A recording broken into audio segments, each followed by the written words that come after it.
How is it going, everybody? This is Friday, and this is Griffdog here for another episode of Grifftalks, a show where we as fans only talk about NASCAR. So to start things off, I do have one announcement. Next week, that episode of Grifftalks is going to be more condensed. I'll talk about results from Texas, and then I'll also talk about some news, and that's pretty much going to be it. The reason why, I'm starting to work on the Prologue episode of the new series that I'm working on, which I'll talk more about later in this episode. Because of that, the new episode of Grifftalks will be condensed. You'll still see something, but it's not going to be as in-depth as the earlier episodes. And from there, we're going to go and talk about the Truck Series race at Martinsville. Martinsville, as you know, is the .526 mile paperclip in Virginia. Chase Elliott won the race, the first time I ever got a prediction correct this season. Very proud of myself for that, and good job to Chase Elliott. Second place was Johnny Sauter. Third place was Christopher Bell. He should have won the race. I'll talk about that more in a second. Noah Gragson finished fourth. Noah was my driver to watch for at Martinsville. So happy that he did good too. I had a good day in terms of predictions. Ty Dillon finished fifth. Brett Moffitt in the 7 truck finished sixth. How about Ross Chastain in the 66 truck finishing 7th? Excellent job by that team. Timothy Peters finished 8th. Matt Crafton finished 9th. And in 10th is Ryan Truex driving for Hideki Hattori. Excellent job for them and that whole team. Hopefully they can keep that streak going into Kansas, which is not until May. So a couple of takeaways from this. First of all, Chase Briscoe knows how to hit pretty much everything on the racetrack, which, I mean, hey, I don't blame him. You're a rookie, you want to learn everything about the track, and so you go and you hit pretty much everything just so you get used to it. Not many other drivers and people will like that, but hey, Chase Briscoe is going to learn, and he's going to be a better driver moving forward because of that move. Also, the other big thing from the truck race was with 17 laps to go, Austin Cindric and Christopher Bell got into a little tussle. Christopher Bell got into the back of Austin Cindric, spinning him out, but Austin Cindric was blocking Christopher Bell because Austin Cindric was not trying to fall a lap down. But what happened? Cindric tried blocking Bell, Bell got into Cindric, Bell got a lot of damage, Cindric got a lot of damage, and I believe it's because of that wreck, Christopher Bell ended up losing the race. So the question is, will anything come out of that going into Kansas, which, as I said, is not until May? Now let's talk about the Cup race. So in this 500 lap short track race, Brad Keselowski was able to beat out Kyle Busch at the very end. So Brad Keselowski is our first multi-time winner this season. Kyle Busch finished second. Chase Elliott finishes third. Joey Logano finished fourth. Austin Dillon, another top 5 finish for him, finishes fifth. AJ Allmendinger, let's talk about him for a second. That team has not been doing well this season. But Allmendinger, he is able to, he usually does well at Martinsville. We gotta give credit to that. But considering how poor of a start of a season JDD Daugherty Racing had, the fact that Allmendinger is able to finish 6th is quite impressive. So good job to him and that entire team. Clint Bowyer has a second top 10 finish, finishing 7th. Ryan Newman finished 8th. Matt Kenseth, first top 10 finish, finishes 9th. And Ricky Stenhouse Jr. brings the Roush Ford in 10th. I do want to give a little shout out to 11th place, and that is Chris Buescher, AJ Allmendinger's teammate. Because as you guys know, Chris Buescher, AJ Allmendinger's teammate, not having good runs just like Allmendinger. He is able to bring it home in 11th. Not top 10 finish, but an excellent finish considering where they've been at before. So hopefully that gives them a little spark, and moving forward, JDD Daugherty Racing could be more of a threat later on as this season progresses. Now, my drivers to watch were Denny Hamlin and Dale Earnhardt Jr. What happened? They both wrecked in the same exact incident. Dale Earnhardt Jr., his front end was completely bashed in, and he was done for the day. And Denny Hamlin just never found his fitting. So Hamlin finished like around 30th. Not good days for either of them. Now the other thing of emphasis was that the last 64 laps of this race were run under green. Some of that has not happened in like 5 weeks. So it was interesting to see that change of pace where we don't need a caution to have an exciting finish. And I mean, Keselowski and Kyle Busch, they were fighting pretty hard at the very end. It's just that Keselowski was able to pull out at the very end, and Brad Keselowski won the race. So good job to that 2 team, and we'll see if they can do anything going into Texas. There are a couple of news things I do want to hit on today. Sources have said that in 2018, there are going to be no midweek races in the top series anytime soon. Now, this is kind of interesting because if we did have midweek races, the upside is that the races would get away from the mayhem of competing with other sporting events like baseball. Because as you guys know, baseball is a big thing in the middle of summer. Now, on the flip side of that coin, what you also have to consider too is that fans, they usually go to a race during the weekends, and they'll go for like an entire weekend. But if you have a midweek race, it's like you work, then you go to the race, and then there's more work. So usually a race, it's kind of like that weekend getaway, if you will. If you have that midweek thing, it'll throw a lot of people off. It'll be interesting to see if they do something like that down the road, having a midweek scheduled race. But as of 2018, that's probably not going to happen. However, they did not count out the All-Star race, which will be interesting because the All-Star race is not really getting that many fans to the seats.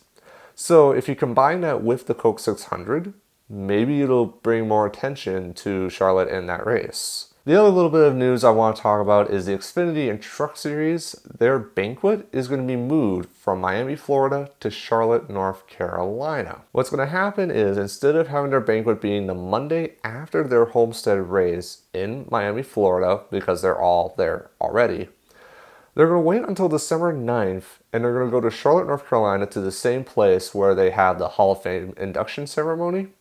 And they're going to have their Banquet there. And so they're going to have their little banquet on the 9th. And then the Whelen All-American Series and the Modified Series, they'll have their banquet on the 8th of December. Now, the big reason why with the move is so that drivers and teams don't have to travel as much, because most teams are, again, based in the North Carolina area. However, a little detail that they missed that I caught, and they talked about it earlier this year, the buildings that they use to do the banquet for the Xfinity and Truck Series banquets is owned by Donald Trump. And so if I remember correctly, NASCAR is not a supporter of what Donald Trump has been doing recently. And so because of that, they've moved over and gone to North Carolina so they can get away from Trump. So to wrap up this normal portion of Grifftalks, I will quickly talk about the preview for Texas. 40 cars are entered. Derek Cope is back, and so is Tommy Baldwin Racing. JJ Yaley is going to drive the 7 car for a one-off race with Axel Construction. So if you guys have any construction needs, contact Axel Construction because they do support NASCAR. So go ahead and do that. Now in terms of Cup Series, the Cup and Xfinity Series are also going to be together. Cup drivers that are in the Xfinity Series include Daniel Suarez, Eric Jones, the Dillon brothers, Joey Logano is back in the 12 car, and then Ryan Blaney is in the 22. Two notables that are not in this race are Kyle Larson and Kyle Busch. I predict that Austin Dillon is going to win the race at Texas, but the driver I would say to watch out for in the Xfinity Series is going to be Daniel Hemrick. I definitely believe this is going to be a more RCR dominant race, and so I can definitely see Austin Dillon getting his first win of the year in the Xfinity Series. Now in terms of Cup, I believe a team is going to dominate, but not RCR. I believe Hendrick is going to finally find its footing at Texas, and I believe the winner of the race will be Jimmy Johnson, but the driver I'm going to say to watch out for will be Chase Elliott. And the biggest reason why is because in 2014, Chase Elliott won the nationwide race. So he knows how to get around Texas Motor Speedway, even though he's in a much lower downforce package now. So watch out for Hendrick Motorsports in the Cup Series and watch out for Childress in the Xfinity Series on this new reconfigured track I forgot to add. Because remember, turns 1 and 2, there's less banking, but it's now a lot wider. So it's going to be a whole different track. It'll be interesting to see how the racing is going to be different than from previous years at Texas. So as you guys know, last Monday I made an official announcement video talking about my brand new series. All in all, it's a bunch of what ifs thrown together to create this one big new what if. Now, one disclaimer moving forward, even though this is like kind of all what ifs thrown into one, it's still technically one what if. So if you guys want to do like a what if just Adam Petty is still alive or just Davey Allison's still alive or whatever, that's up for grabs. What I'm kind of just doing is I'm kind of conglomerating it all together as one. Now I read through your comments and I read through pretty much everything, and so I went ahead and I kind of put together kind of the more like common and what everyone's been asking and wondering about in this series. So I broke it down into a few sections. First of all, let's talk about a couple of drivers that I missed. So, to start off, Ramoroso, one driver that I completely missed. As you guys know, Ramoroso died at the age of 22 years old due to a car crash in North Carolina. As you guys know, Robbie Moroso, he did drive for his own team, his father owned, and he had a very successful career in the Busch Series. But he did 1 year in the Cup Series in 1990, didn't do so well. He drank a lot and got into a car crash and passed away. He was the only driver to win the Rookie of the Year award posthumously. The point is, I am going to bring back Ramoroso, and we're going to act as if he never had those problems and he ended up attempting to have a successful Cup career. Second driver I want to quickly talk about is Clifford Allison. He died at the age of 28 in 1992 because of a practice crash in the Busch Series at Michigan. So I'll go ahead and we'll simulate if that never happened, and we'll give him a Cup ride and see if he and Davey Allison can go anywhere in the Cup Series. Two other drivers that kind of fall along a similar line are Shane Meal and Kevin Grubb. For Shane Meal, he's still alive, but he's suspended indefinitely from NASCAR because of drug abuse. So in my what if that never happened and he was able to roll into another successful NASCAR career. As for Kevin Grubb, he attempted one Cup race in 2002, but he failed to qualify because he wrecked on his qualifying lap.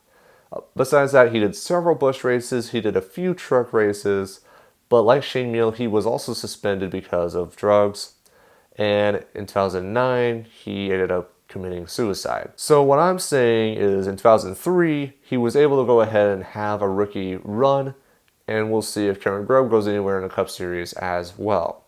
Now, moving forward, and this is something I want you guys to remember and note as well. We're throwing all these drivers in. Now, that does not necessarily mean that it's all going to be good. I wish it's a perfect world, but even though all these drivers are coming in, there's still only going to be room for 43 drivers. So if some come in, some must have to leave. So if that being said, not everyone's going to find a good fitting in this series. I'm going to try my best to make sure it's still like competitive and everything, but there's no promises because now there's so many competitive drivers all racing at once. So something just as a little note moving forward, just in case your driver for whatever reason doesn't make one or two races. Now let's talk about tracks for a second. My ultimate goal with tracks and the scheduling of the series is to have as much diversity as possible. Because I'm aware we go to way too many cookie cutter 1.5 mile tracks. I do realize that. However, I want to have a good variety of tracks involved. So we should have some short tracks, some intermediate tracks, some road courses, some super speedways. They should all have equal opportunities, if you will. Some person on YouTube talked about globalization. Now, yes, I did say NASCAR will eventually go to Montreal, but I'm not going to talk about globalization just yet. Kind of want to get a footing still in this series and just kind of go with everything. And then if things work out, then maybe I can expand out and go to Motegi or United Kingdom or Mexico City, among other tracks that are not in the United States. Will it be cool? Yes. But again, I want to really take my time and make sure that these moves are indeed the right moves. One track, however, that I will debut before 2001 will be Nazareth. Two reasons for that. One, it's a very unique track, and second, a lot of people did request that. So what I'm going to say is that in 1998, Nazareth does appear on the Cup schedule, and it does replace the second Pocono race. Even though it is 1 mile long, it does act as if it is a short track. Now, in terms of the prologue, you will, in the actual prologue video, you will see all the results, as if all the winners and then the top 10 points for every year, as well as all the team and driver changes. However, one thing you will eventually see are a few condensed races from those years. Because I'm pretty sure you guys are aware, 87 through 2000 is a very large time span. And so in order for you guys to not be left in the dust, I will go ahead and in between years when I'm done, once 2001 is over, I'll go ahead and do 3 or so condensed races between 87 and 2000. Which ones is going to be totally random. The only ones I will guarantee are 98, 99, 2000. One of the condensed races will be the All-Star race. And the biggest reason why, paint schemes. I absolutely love the paint schemes between those 3 years. And I would like to redo the Winston / All-Star race for those 3 years specifically. Otherwise, all the other races will be random. But the way how I'm going to play them out is as if it's in the middle of the season or beginning of the season. And so I'll talk about like points before the race, points after the race. And we're just going to act as if it's one of the normal condensed races. So in terms of manufacturers, a couple of notes here. First of all, in the early 90s, Buick and Oldsmobile, they fell out of NASCAR. What I'm going to say to that is I'm going to let that be. They've had their run in NASCAR, and I kind of am accepting of letting them just fall out. And the simple reason why is simplicity. It's one of those variables that I don't necessarily have to deal with. Would it be cool? Sure. But I'm also going to leave that up to you guys. If you guys want to have a what if Buick stayed in NASCAR thing going, I'll leave that option totally open to you guys. Now, in terms of adding a manufacturer, because I know a couple of people asked, like, would Honda go into NASCAR or something like that? Like the Buick situation, I'm going to say no. And the simple reason why was because Honda was never put into NASCAR. Was it an idea? Sure. But that's another one of those simplicity things that I would prefer not to deal with just yet. Would it be cool? Yes. But again, for the sake of simplicity, I'm not going to worry about that. Now for Dodge, what I'm going to say is everything up through 2001 is going to remain normal. Because I know Dodge was in for a while from the 70s and 80s, fell out, came back in 2001.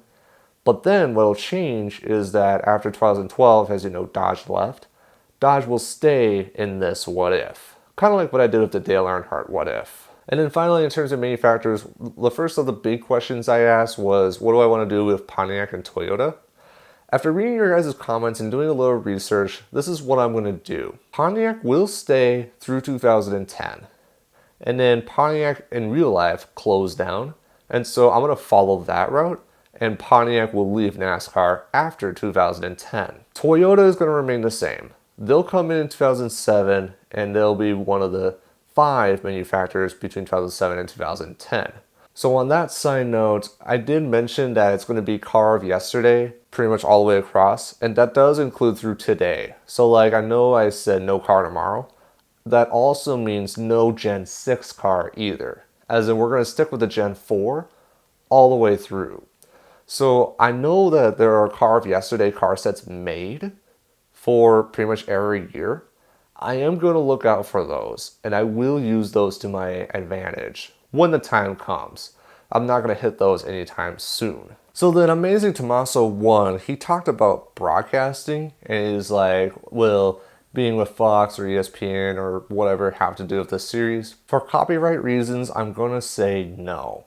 And honestly, I don't believe because these drivers are alive, that'll change. But again, like, just so that I don't necessarily rip them off 100%, I'm going to stick with my own graphics. So, and honestly, what I would say is that will not change whatsoever. So the next big question I talked about was overtime. And so, reading your guys' comments, what I'm going to say for the sake of simplicity is no overtime. If a caution comes out with 2 or 3 laps to go, the race will end under caution. However, as a little bit of a consensus, what I will do is that I will amp up the percentage of the condensed race from 10% to 11%. So that way, if the race does end under caution late, it would technically go through all the laps necessary. So let's just say, for example, Bristol. I will do the condensed race at 53 laps, let's just say. If a caution does come out at lap 50, then technically it did the entire race. But if it does end under green, you get the extra 3 laps so that you would see, let's just say there's a battle to the finish, we would see who the true winner would be. So unfortunately, no double foul restarts, no overtime, but hopefully this will be a nice kind of consensus to break that. The final part I want to talk about is the title. After reading your guys' comments and suggestions, this is what I've come up with. And so when I thought about this, it's something that needs to be new, something that needs to be unique, something that needs to be different. because what I'm looking for is one more reason for NASCAR to be relevant again. We need one more opportunity for people to talk about NASCAR. Something that for NASCAR to rise up and be the beautiful sport that it once was. We need that one more chance to see what it's like for other drivers who unfortunately passed away or couldn't be in NASCAR because of other reasons. Give them that opportunity and that chance to race one more time. What we need is one more spark. That is the name of this series. It's going to be called One More Spark. Now, before you get up in arms and you start yelling at me like, why is it not called One More Chance? Big thanks to Fat Shima for the name One More Chance. It is really good. However, Biggie Smalls had a song called One More Chance, and also there was a movie that came in 2007 called One More Chance. So again, it's a clever name. However, I want to be a little more unique. And so I went with One More Spark because it takes a spark to start an engine. And it takes a spark to start something new. So eventually I'm going to start up a little title video that'll show One More Spark. And that's what this series is going to be called. Because we need something so that NASCAR could be talked about.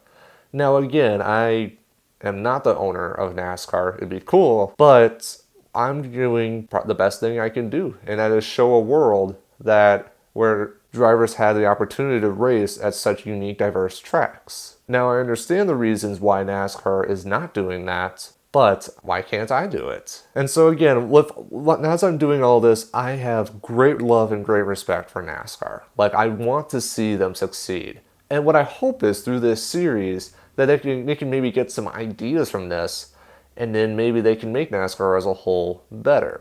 Because the reason why I got into NASCAR is not because of the low-file restarts. It is not because of group qualifying, and it's not because of the chase. I loved NASCAR because of its beautiful paint schemes, its beautifully designed tracks, and the hard racing that goes in that is not formulaic or set up. That is why I love NASCAR. And then the final thing I want to say is I'm a big doer. I hate talking. The reason why I talk and I do this Grifftalks show is so that I'm able to communicate more, and I'm able to communicate more fluently.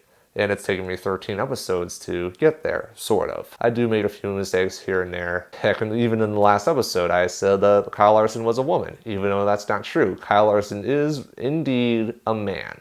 I'm not going to get too deep into that, but you understand my fault, and I'm sorry about that. The point I'm getting at is that I love NASCAR, and I want to show why NASCAR is so great. And that's where this series is going to come in. I'm going to put a lot of detail and a lot of work into this, which is a reason why the next episode of Grifftalks is going to be condensed, is so I will have as much time as possible to start and work on the prologue video. NASCAR is great, guys. It is absolutely miserable how people put NASCAR as a joke. It is a great place for people to get together and have a good time. The goal of this is to show why NASCAR is so great. Beautiful paint schemes, beautiful racing, beautiful facilities, and let's put it all into work. So, on that note, I'm going to go ahead and wrap up this episode here. It is different, I do give you that. But you know what? It's time for something new on this channel. So, thank you guys so much for watching. One last note. Hold on. One last note. On my social media, Instagram, Twitter, and Facebook, I will be giving updates on this project. I'll show some pictures of cars that I've painted without spoiling too much, if you will. So if you guys can follow there, that'd be great. If you guys enjoyed this video, like button is right down below. If you guys are new to this channel, the subscribe button is right here. Lots of new content is coming your way. And guys, it's time for something new. So let's light it up. Let's get that new spark going. So thank you guys so much for watching. And as always, I will see you next time.